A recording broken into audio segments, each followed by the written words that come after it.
ذرا اپنے ہاتھوں کو لہرائیں گے اور خدا ان کا شکر کریں گے جس نے آج ایک بار پھر ہمیں اپنے گھر میں آنے کا فضل بخشا ہے۔ عزیزو، کرسمس کا سیزن شروع ہو چکا ہے اور ہر طرف کرسمس کی تیاریاں نظر آ رہی ہے، زور و شور سے جاری و ساری ہے۔ کرسمس کے رنگ آپ کو پوری دنیا میں نظر آ رہے ہوں گے، ہمارے اس محلے میں بھی نظر آ رہے ہیں، چرچ سے لے کر اینڈ تک، اس سے آگے لائٹنگ نظر آ رہی ہے، گھروں کے اندر سجاوٹیں نظر آ رہی ہیں، کرسمس ٹری سجائے جا رہے ہیں۔ ایسا ہی ہے؟ کس کس نے سجاوٹیں کمپلیٹ کر لی ہے؟ چل رہی ہیں، ہاللیلویا۔ تو آج ہمارا جو ٹاپک ہے وہ کرسمس کی سیلیبریشنز ہیں۔ ہم آج کلام مقدس کے مطابق اس بات کو سیکھیں گے کہ کرسمس منانے کا مقصد کیا ہے۔ ہم کرسمس منا رہے ہیں، ہم ڈیکوریشنز بھی کر رہے ہیں، سجاوٹیں بھی کر رہے ہیں، جگہ بہ جگہ کرسمس کے پیغامات کو بھی سن رہے ہیں۔ کرسمس منانے کا مقصد کیا ہے؟ اور یہ سوال بڑی جگہ پہ کیا بھی جاتا ہے۔ ایسا ہی ہے؟ کون کون جانتا ہے کرسمس منانے کا مقصد کیا ہے؟ کوئی جو بلند آواز میں بتا سکتا ہو کرسمس کا منانے کا مقصد کیا ہے؟ مسیح کی پیدائش۔ ہر شخص اس کے بارے میں ڈیفرنٹ اوپینین رکھتا ہے، تفسیر پیش کرتا ہے، کافی لوگ اس پہ بول بھی چکے ہیں، لیکن میرے مطابق کرسمس منانے کا مقصد مسیح کی پہلی آمد، جو کہ آج سے 2020 سال پہلے اس روئے زمین پر ہوئی، اس کو یاد کرنا ہے، اس کی یادگاری منانا ہے اور اپنے آپ کو اس کی دوسری آمد کے لیے تیار کرنا ہے۔ ہاللیلویا۔ اس کی پہلی آمد کی یادگاری منانی ہے اور اپنے آپ کو، خود کو اس کی دوسری آمد کے لیے تیار کرنا ہے۔ اگر ہم پہلی آمد کی سیلیبریشن کریں، پہلی آمد کو یاد کریں، اس کی بات کریں اور دوسری آمد کے لیے خود کو تیار نہ کریں، تو میں یہ سمجھتا ہوں کہ اس کی پہلی آمد کی شکر گزاری بھی، سیلیبریشن بھی ادھوری ہے۔ آج ہم ان دونوں پہ بات کریں گے۔ ہاللیلویا۔ پہلی آمد کی بات کرتے ہیں۔ مسیح یسوع کی پہلی آمد کا مقصد کیا تھا؟ کلام میں لکھا ہے کہ وہ کھوئے ہوئے کو ڈھونڈنے اور اس زمین پہ آیا اور اس نے نجات کا انتظام مکمل کیا۔ اس نے نجات کے طریقہ کار کو وضع کیا۔ اس نے حکم دیا کہ پوری خلق کے سامنے انجیل کی منادی کرو اور جو ایمان لائے انہیں بپتسمہ دو اور وہ نجات پائے گا۔ ہاللیلویا۔ مسیح کے آسمان پر جانے سے لے کر اب تک کلام اور پیغام پھیلتا جا رہا ہے۔ لوگ انجیل کی منادی کو، اس کی خوشخبری کو قبول کر رہے ہیں، ایمان لا رہے ہیں، بپتسمہ لے رہے ہیں اور نجات میں بڑھ رہے ہیں۔ یہ اس کی پہلی آمد ہے۔ اور دوسری آمد، ہم سب جانتے ہیں کہ پہلی آمد بیت لحم کے ایک سرائے میں ہوئی، جہاں اسے ایک چرنی میں رکھا گیا، جبکہ دوسری آمد اس کی آسمان پہ بادلوں کے اوپر ہوگی۔ ہاللیلویا۔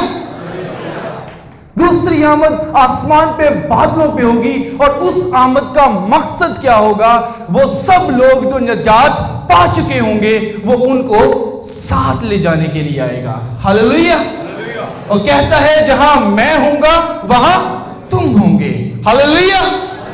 تو آپ میں سے کتنے ہیں جو چاہتے ہیں کہ جب اس کی دوسری آمد ہو تو اس آمد میں وہ شریک ہو؟ اپنے ہاتھ کو ذرا لہرا دیں گے، اٹھائیں گے کہ کتنے ہیں جو یہ خواہش رکھتے ہیں کہ جب وہ دوسری بار آئے گا، بادلوں پہ آئے گا، ہم اس کے ساتھ شامل ہوں گے۔ ہاللیلویا۔